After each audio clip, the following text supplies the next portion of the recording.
going to try this now. Oh, that's so good. The meat is so juicy and tender. Hi everyone and welcome back to Googie's Kitchen, and if you are new here then hello and welcome. My name's Alexis, and in today's video I want to share with you how to make my delicious Porky pork chilli. As I just mentioned, today I want to share with you how to make my delicious Porky pork chilli. So this recipe is really quick, easy and simple to make. There is no tomatoes and no beans in here, so if you're not a fan of those two ingredients then this would be a great dish for you, or if you just simply want to try it then please do. It is delicious, I promise you.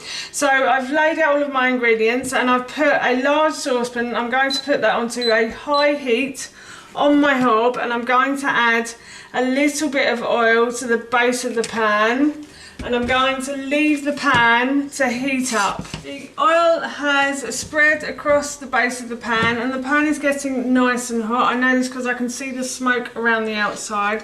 So what I'm going to do is I'm going to add an onion to this. So I've peeled, sliced and diced one onion, and I'm just going to add that to the base of my pan, and I'm going to fry the onion until it starts to become soft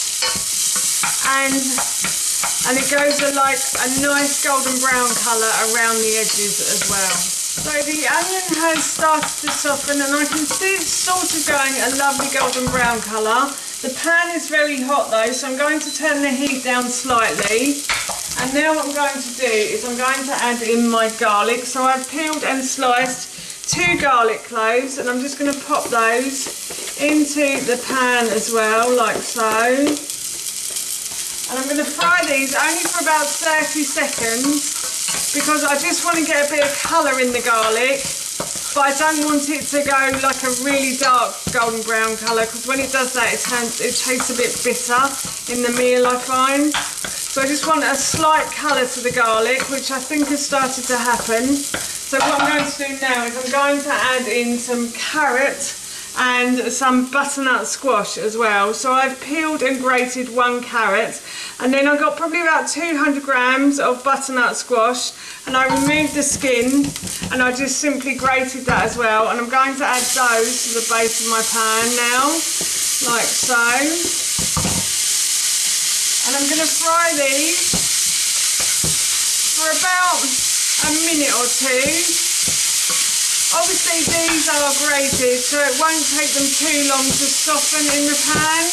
I do like to grate vegetables, A, because my husband and son can't see them in the meal and they have to eat them, they can't pick them out, and B, it actually takes them a lot longer to, the vegetables a lot longer to soften when they're grated as well. And it just makes the meal a bit more tasty, and it gives it a bit more texture as well, rather than just meat and veg. There's a bit more texture I find when I grate the vegetables as well. So I'm just going to continue to fry these for another 30 seconds or so. The carrot and the butternut squash has started to soften.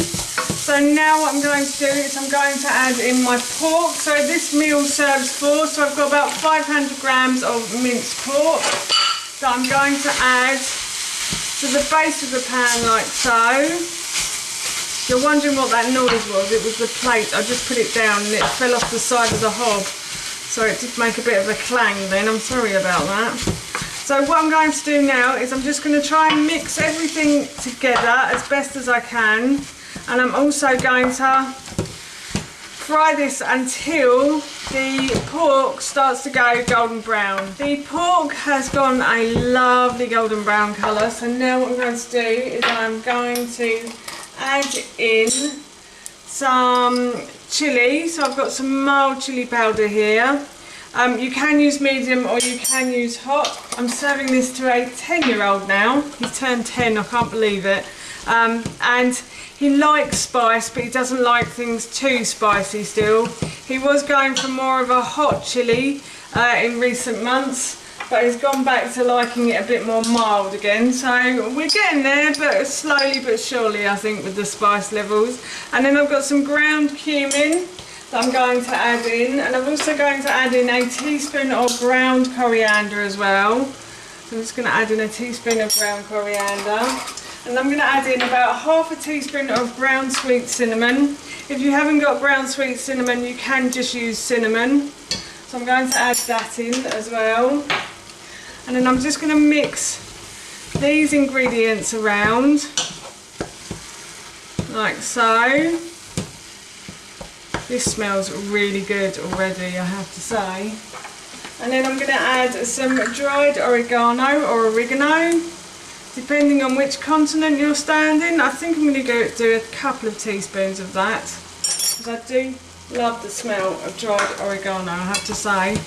And it is so good for you as well. It's really good for fungal infections and all sorts of other stuff. My mum bought me a big book of herbs a couple of years ago, or she gave me a book that she had, and it's got all the different herbs in it and all the medicinal purposes of all those herbs as well. It's an amazing book, I have to say. And now I'm going to add in 2 tablespoons of tamari. If you haven't got tamari, tamari is a fermented soya sauce, so you could use soya sauce. Tamari is just fermented for longer, and it's gluten free as well. I used to have a bit of a problem with gluten, but I thankfully don't have that problem anymore. But I still like to use tamari just because it's fermented for longer, so therefore it's a bit better for the body. And then I'm going to add some Himalayan pink salt to this as well. So I'm going to add in about half a teaspoon of Himalayan pink salt, and I'm also going to add some pepper as well. Just a touch of pepper, not too much. Obviously, as I said earlier, I am serving this to a little one who isn't so keen. And then what I'm going to do is I'm going to add in about 250 mils of chicken stock.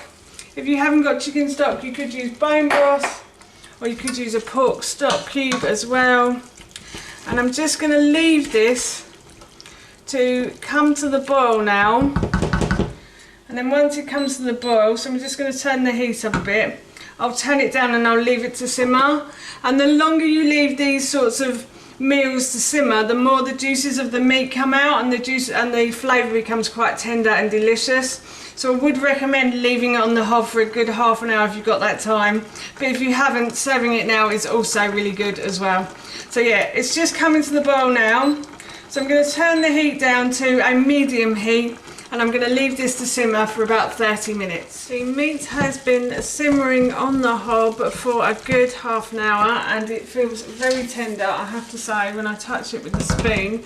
So now what I'm going to do is I'm going to add a handful of spinach to this. It was meant to be a handful of chopped coriander, but unfortunately I don't have any chopped coriander at the moment, so I'm just going to put in a handful of chopped spinach instead. Shh, don't tell my husband and son. They aren't the biggest spinach fans. I'm going to try and convince them it's coriander, but then I don't think they're the biggest coriander fans either. So anyway, they can't win, can they, really? So yes, I'm just going to mix that round until it wilts down, and then I will serve some of this and give it a try, because it does smell that good. I want to let you know how it tastes as well. So I'm now going to try the chilli. It smells absolutely delicious. I'm going to be serving it with these cheesy rolls that I made a little while ago. I've been storing them in the freezer for an occasion like this, and I've just defrosted them, and we're going to be eating them with these tonight. So I'm just going to try this now. Oh, that's so good. The meat is so juicy and tender, and there is so much flavour and texture to that. Oh, I could eat that all now.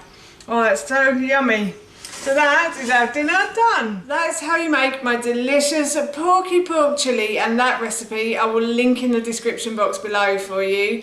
As I mentioned earlier, we're going to be having this for our dinner this evening, and it smells and tastes so good, I can't wait. So for now, that's it from me. Thank you so much for watching. Please feel free to give me a big thumbs up if you enjoyed this video, and please feel free to leave any comments below. And please don't forget to hit that subscribe button. See you all soon. Bye.